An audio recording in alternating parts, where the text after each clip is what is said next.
Question. Have you ever prepared for an interview and you practiced your answers over and over and over again, and then the moment you sit across from the interviewer, your mind suddenly goes blank?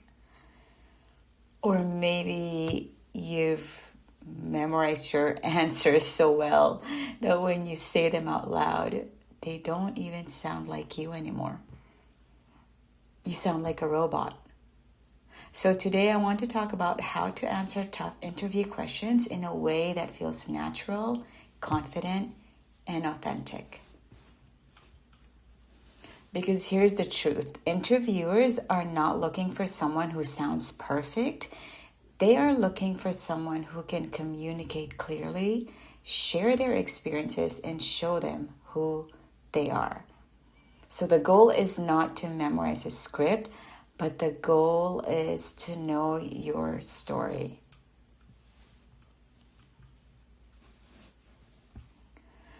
The first mistake is preparing your answers instead of preparing stories.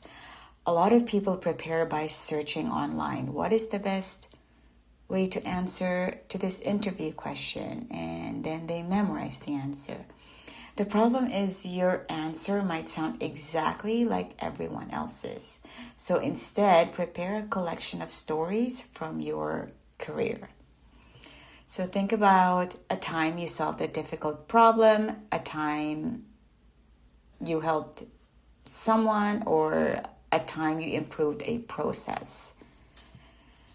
Think about a time when you made a mistake and learned from it.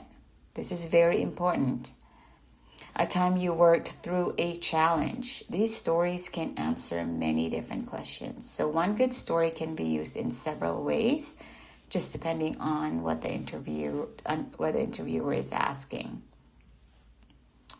So, for example, question 1, tell me about yourself. So this is probably one of the most common questions, and yet many people struggle with it.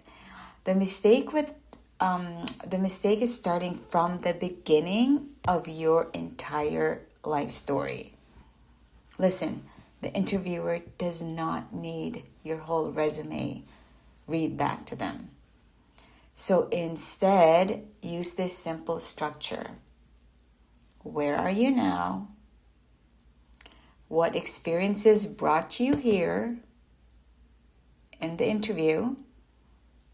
Why are you interested in this opportunity?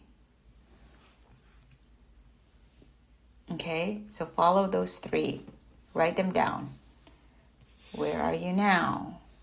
What experiences brought you here? Why are you interested in this opportunity?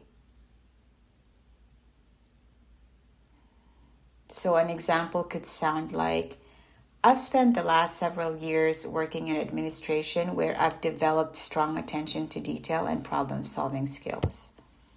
Through my experience working with different teams and managing complex processes, I've realized I really enjoy helping people navigate challenges and finding ways to improve systems. I'm now looking for an opportunity where I can continue using those skills in a role that allows me to grow.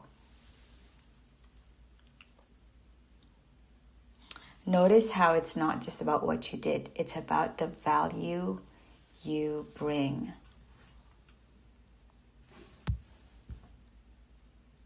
Example question 2. Why do you want to leave your current job? So this one can feel tricky, especially if you're leaving because you're unhappy. But interviews are not the place to focus on what you disliked. Remember this. Do not talk about the bad experiences you've had, especially with a boss, with a manager. That's a no-no.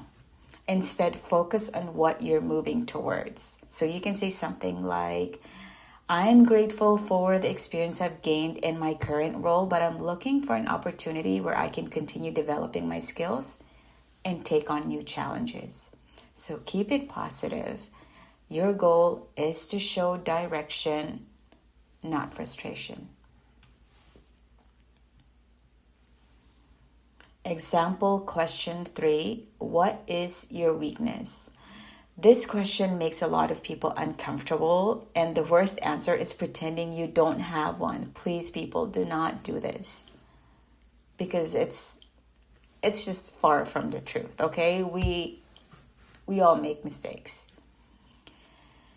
Everyone has areas they are working on. So a stronger answer shows self-awareness. So an example could be, I used to hesitate to ask for help because I wanted to figure everything out independently. But over time, I've learned that asking questions earlier can actually lead to better results and stronger teamwork. The important part is not the weakness. It's what you're doing about it. It's the same as making mistakes in the past at work. You tell them a mistake, okay, if they ask for it, but always end it with a good ending. What did you do about it? What did you learn from it? They want to hear that. Example question number 4. Tell me about a difficult situation or conflict. Many people make the mistake of telling a story where someone else is the problem. Instead, focus on what happened, how did you handle it, and what you learned from it. A good answer shows emotional intelligence. Employers aren't expecting you to have never experienced challenges. They want to know how you respond when challenges happen. Example question number 5. Why should we hire you? Ooh, this question. This one, it gets tricky. This question feels intimidating, doesn't it? But it's actually an opportunity. This is your chance to connect experience to what the company needs. Don't just say, I'm hardworking, I'm a fast learner. Those things are good, but many people say these things. So instead, show them evidence. I bring several years of experience managing detailed processes and working with different teams and ensuring accuracy. I believe my ability to learn quickly and find solutions would allow me to contribute positively to this role. Okay.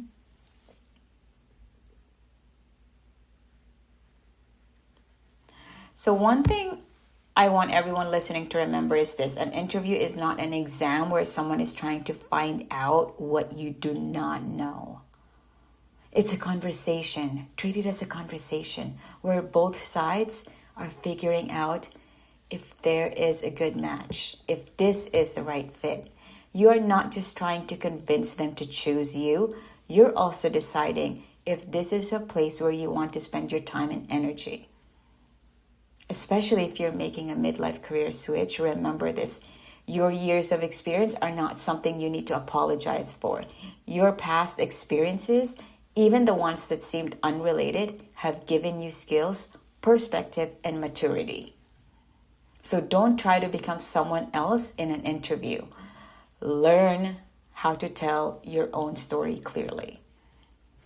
Because the most memorable candidates aren't always the ones with the perfect answers. They're the ones who are genuine, prepared, and confident in the value they bring. Thanks for listening to Midlife Switch. If you are currently preparing for an interview or thinking about making a career change, I hope this episode helped you feel a little more prepared. And remember, it's never too late to switch directions. Until my next podcast, thanks.